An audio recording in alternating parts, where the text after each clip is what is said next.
Good morning students, class 5। कल हमने lesson 2 का द लॉयन किंग का एक पैराग्राफ किया था। आज हम इसे आगे करेंगे। अब the hill tribes also lived with us. शेर कहता है जो पहाड़ियों पर रहने वाली जातियाँ थी वो भी हमारे साथ रहती थी। They were happy with what the forest gave them. वो खुश थे उस चीज़ से जो जंगल उन्हें देता था। जो चीज़ें पेड़ उन्हें देते थे वो उन चीज़ों से खुश थे। They worship forest as god. और वो जंगल की देवता की तरह पूजा करते थे।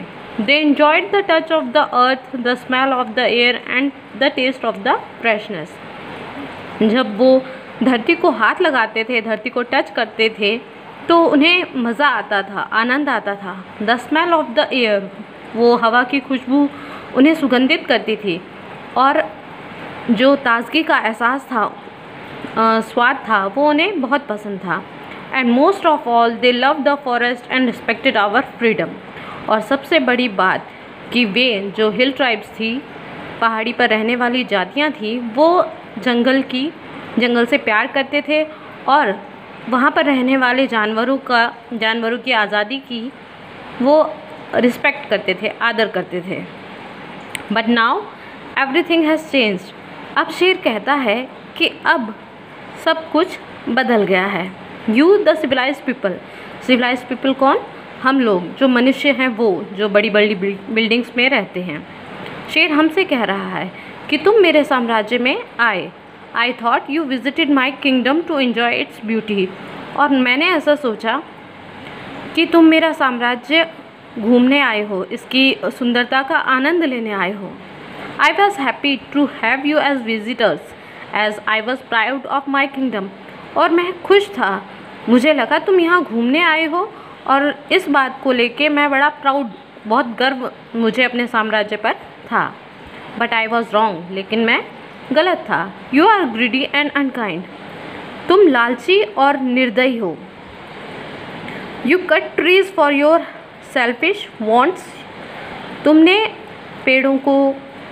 पेड़ों को काटते हो अपना स्वार्थ पूर्ण करने के लिए, अपनी ज़रूरतें पूरी करने के लिए तुम पेड़ों को काटते हो। You Hunt animals. तुम जानवरों का शिकार करते हो। किस लिए? फॉर फ्लैश, मांस के लिए, स्किन, चमड़ी के लिए, टस्क होते हैं हाथी के दांत, और क्लॉज के लिए, पंजों के लिए। इन सब चीज़ों के लिए तुम जानवरों का शिकार करते हो। Many of my subjects died. इससे क्या हुआ? मेरी जो प्रजा थी, एंड आवर नंबर डिक्रीज, मेरी जो प्रजा थी वो मर गई और हमारी जो संख्या थी, जानवरों की जो संख्या थी वो कम हो गई।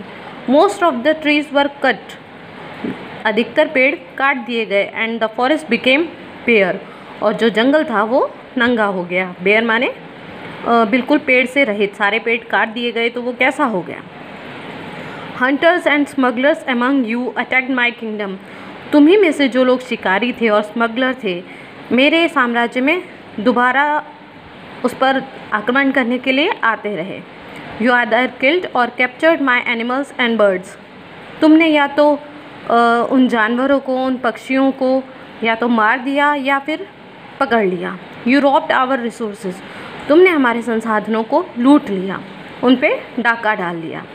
You are merciless. तुम दया से रहित हो। You destroy the forest. तुमने जंगल का नाश कर दिया। In spite of its number of benefits. किस लिए?